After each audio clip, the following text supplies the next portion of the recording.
Imagine warning people for 950 years, not 50, not 500, 950 years, and almost no one listens. This is the story of Nuh, peace be upon him, and the flood that changed the earth. Long after Adam, humanity had multiplied across the earth, and for generations they worshipped Allah alone. But slowly, something crept in. There were righteous men among them who passed away, and the people, out of love, built statues to remember them. At first, they only honored them, but generation after generation, that memory turned into worship. The statues were even given names: Wad, Suwa, Yaguth, Ya'uk, and Nasser, and the people bowed down to stone. This is how shirk, worshipping others besides Allah, entered the world. Into this darkness, Allah sent a messenger. His name was Nuh. Nuh was patient, gentle, and sincere. He called his people back to the truth with the simplest message: "O my people, worship Allah. You have no God other than Him." He warned them, and he gave them hope. He called them in public gatherings, and he called them quietly, one by one. He called them in the day, and he called them in the night. He told them, "Return to Allah, and He will forgive you and send rain and give you wealth and children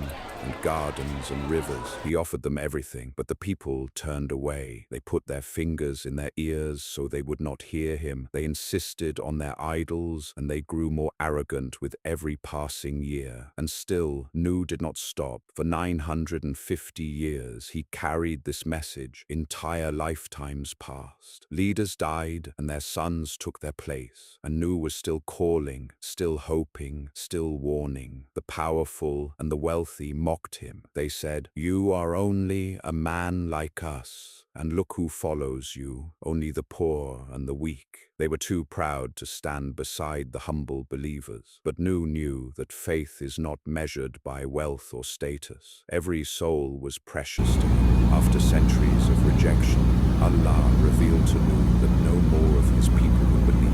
The time for warning was ending, and Allah gave him a command unlike any other: "Build a ship under our eyes and by our revelation." So Nuh began to build an enormous ark far from any sea, on dry land, and the people laughed. They passed by and ridiculed him. "The old man has lost his mind," they said. "He builds a boat in the desert." Nuh answered calmly, "If you ridicule us, we will ridicule you just as you do. Soon you will know who the punishment will come to." Then the sign came. Allah commanded Nuh to take on board a pair of every kind of animal, and his family and the believers, who after all those centuries were only a few. And then the earth broke open. Water burst from beneath the ground. The sky opened and poured down without end. The rivers rose, the valleys filled, and the water climbed higher and higher until it swallowed the hills. There was nowhere left to run. The ark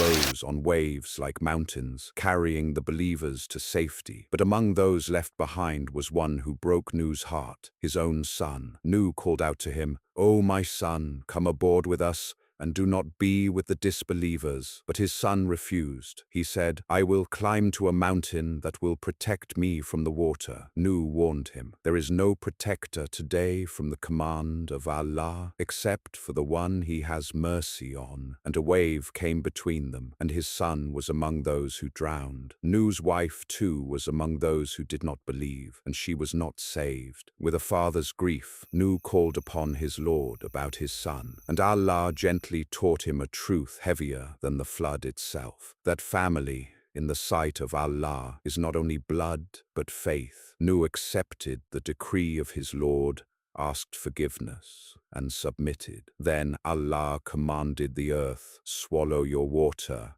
and the sky, "Withhold." The water sank away. The ark came to rest upon a mountain called Judi, and Nuh and the believers stepped out onto a cleansed earth, a fresh beginning for humanity. So what does this story teach us? Patience. Nuh never gave up in 950 years. So whatever good you are working toward, do not measure it by quick results. Truth is not a numbers game. Almost the whole world rejected him, and he was still right. So never let the crowd decide your faith. Real family is built on faith. His own son and wife were lost, while believing strangers were saved. And when Allah warns, He is merciful. He gave people lifetimes to return before the flood ever came. Every person alive today descends from the few who listened. So remember Nuh, one man against a whole world, who trusted Allah and was saved. Peace be upon him. And next,